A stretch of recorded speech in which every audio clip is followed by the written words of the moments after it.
साथ बातचीत करने के लिए मौजूद हैं इंडिया न्यूज के मैनेजिंग एडिटर कुर्बान अली साहब। इसके अलावा कांग्रेस नेता सत्याबेन जी हमारे साथ जुड़ी हुई हैं। इसके अलावा चंडीगढ़ से हमारे साथ हैं बीजेपी नेता रतनलाल कटारिया साहब। कुर्बान साहब, बहस की शुरुआत आपसे करते हैं कि जो ममता बनर्जी ने कहा है, जिस तरह की मांग रखी है, एक बात और सामने आती है कि शुक्रवार तक का समय इस वक्त है। क्या कुछ स्थिति बनती दिखाई दे रही है ऐसी सूरत में जब कल भारत बंद है? ये हम कह सकते हैं कि कहीं ना कहीं जो मुश्किल है वो लगातार बढ़ती जा रही, चुनाव की तरफ, मध्यावधि चुनाव की तरफ क्या देश बढ़ रहा है? देखिए, सरकार के ऊपर एक गंभीर संकट है और कल से आज तक जो बहस हो रही है वो बयानबाजी हो रही है। कल जब ममता बनर्जी ने अपने फैसले का ऐलान किया तो कांग्रेस पार्टी की तरफ से कुछ इस तरह का आभास देने की कोशिश की गई कि नहीं, हाँ, वो हमारे बहुमूल्य सहयोगी हैं, हम उनसे बात करेंगे। जबकि दूसरी तरफ कुछ लोग कह रहे थे कि उनके जाने से कोई फर्क नहीं पड़ेगा। आज भी ये बातचीत होती रही। कांग्रेस प्रवक्ता जनार्दन द्विवेदी ने कहा कि साहब, वो हमारी बहुत ही वैल्यूड पार्टनर हैं और हम उनसे बात करेंगे। और कुछ इस तरह का भी आवाज़ देने की कोशिश की गई कि कांग्रेस शासित राज्यों में 6 सिलेंडर की जगह 9 सिलेंडर दिए जाएंगे। 3 सिलेंडर की एक जो भीख कह सकते हैं वो देने की कोशिश। दूसरी तरफ ये कि कहीं वैट घटा लिया जाएगा। देखिए, गठबंधन सरकार का एक धर्म होता है, आपके सहयोगी और वो सहयोगी जो आपके साथ सरकार में शामिल हैं और उनसे आप बिना कोई मशवरा किए हुए उन्हें कॉन्फिडेंस में लिए आप मीडिया के जरिए से बात कर रहे हैं। इस तरह से सरकारें, गठबंधन सरकार नहीं चला करती। पश्चिम बंगाल का उदाहरण हमारे सामने है। 33 बरस वहाँ वाम मोर्चे ने सरकार चलाई और सीपीएम को अपने बल पर भी बहुमत हो गया, तब भी उसने अपने सहयोगियों को नहीं छोड़ा कि ये वाम मोर्चे की सरकार है, हमेशा यही कहा गया। लेकिन ये यूपीए 2 में आने के बाद में खास करके कांग्रेस पार्टी के लोग और प्रधानमंत्री कुछ इस तरह के नशे में आ गए हैं कि लग रहा है कि साहब हमारा कोई क्या बिगाड़ लेगा। और असैनिक परमाणु सहयोग समझौते पर वामपंथी दलों को झटक करके उनके ये हौसले और बुलंद हुए। तो इस तरह से सरकारें नहीं चला करती। और आज जो है बहुमत बहुत ही थिन लाइन पर है। 273 आपके होते हैं जब ममता बनर्जी आपके साथ हैं और उससे आगे आपको एसपी और बीएसपी का समर्थन था।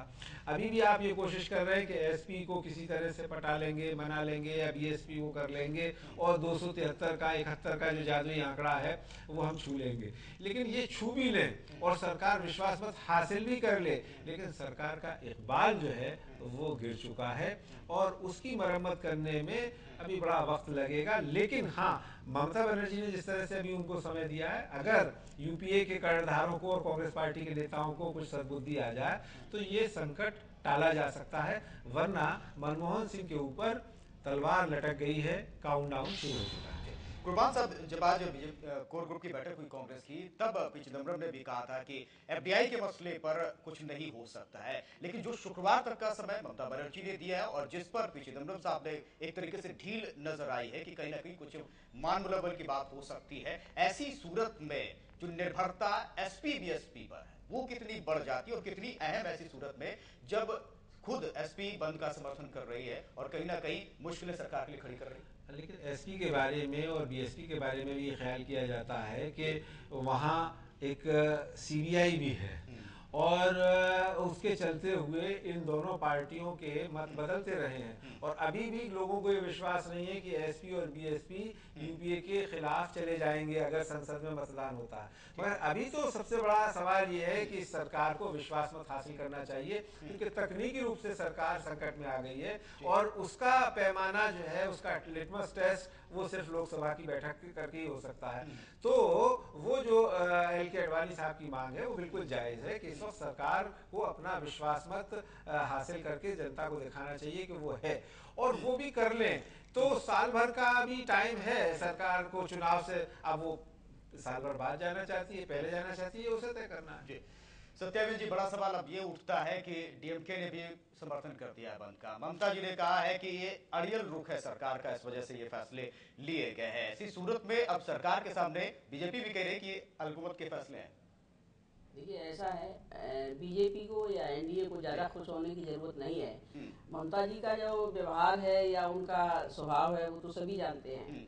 एनडीए में भी रह चुकी हैं, वो मंत्रिमंडल में रह चुकी नहीं हैं। सत्याग्रह जी, जब आप कभी सहयोगियों नरम को कभी कांग्रेस गरम, नहीं बना पा रही ऐसे ही है, सहयोगियों को नहीं बना पा रही तो देश को कैसे बनाएगी, यही ममता जी कह रही है। देखिए अभी पिछले दिनों राष्ट्रपति चुनाव में भी ममता जी का कभी रुख नरम रहा, कभी गरम रहा, और अभी की बात है उन्होंने सिर्फ एक कल्पना की है, बात की है, अभी कोई समर्थन वापस लेने का फैसला नहीं लिया है। वो तो शुक्रवार को जब होगा तब फिर वो देखा जाएगा। दूसरी बात, उन्होंने प्रधानमंत्री को कहा है, राष्ट्रपति जी को नहीं कहा है, जबकि समर्थन वापसी का अगर ठोस बात होती है तो राष्ट्रपति को किया जाता है। ठीक है रतनलाल कटारिया जी हमारे साथ लगातार जुड़े हुए हैं। रतनलाल जी, जो स्थिति इस वक्त बन रही है, बीजेपी का ने जिस तरीके से बंद को लेकर तमाम अब दल भी सामने आए हैं, कितनी मुश्किल सरकार की है, क्योंकि सरकार भी कह चुकी है कि ये ठीक है, जो फैसले लेने चाहिए थे वो तो ले लिए गए, पीछे मुड़ने का कोई सवाल नहीं, और शुक्रवार तक का समय है, क्या कुछ हो सकता है शुक्रवार तक? देखिए, मैं अभी क्षेत्र से ही घूमकर आया हूं कल के बंद के लिए जी। जनता के बीच में इस सरकार के प्रति मोह भंग हो चुका है, और चाहे बहुमत प्राप्त करे या ना करे, जो मैसेज जाना था जी। आम जनता के बीच में वो चला गया जी। कि ये सरकार अब तो बोरिया बिस्तरा गोल करके देश लोकसभा के चुनाव की ओर बड़ी तेजी से बढ़ रहा है।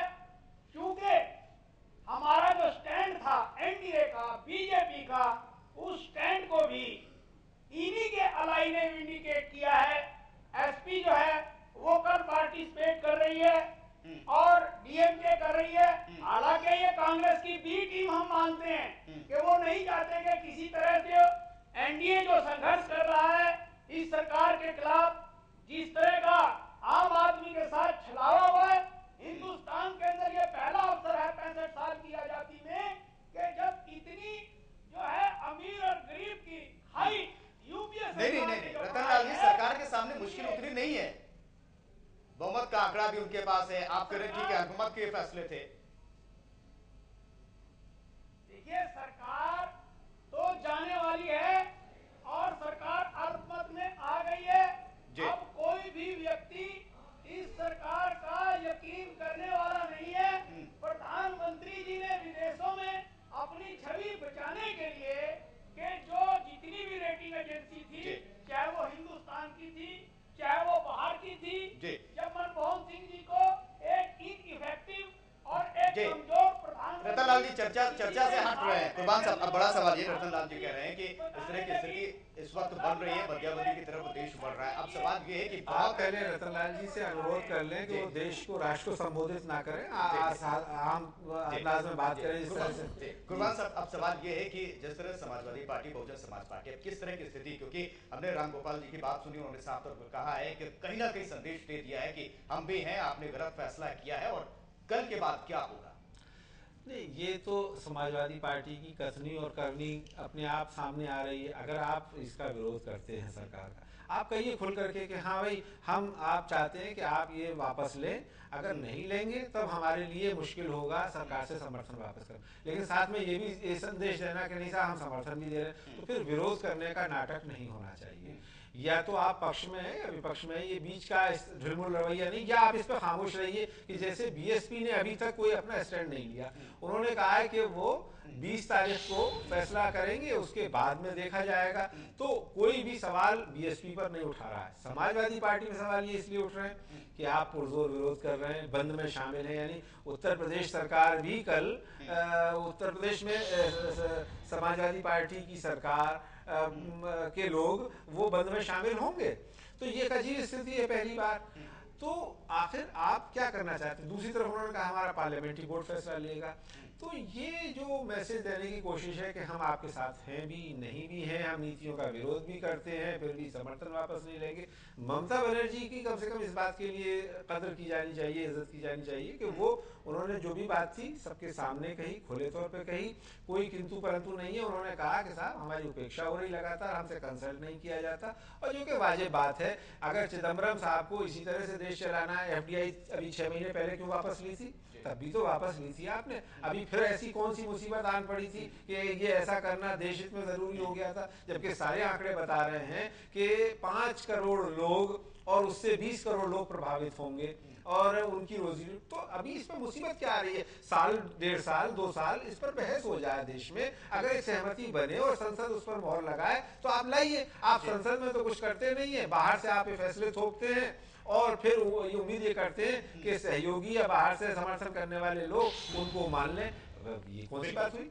ये अजीब स्थिति बन रही है। और क्या संसद की मंजूरी लेना चाहिए ऐसे फैसलों को लेकर के जो लगातार बीजेपी भी मांग करे, इस पर भी चर्चा करेंगे। हमारे साथ सत्याबेन जी लगातार जुड़ी हुई, रतनलाल कटारिया साहब जुड़े, कुर्बान साहब भी हमारे साथ जुड़े हुए। छोटा सा ब्रेक ले रहे हैं, लौटते हैं जल्द।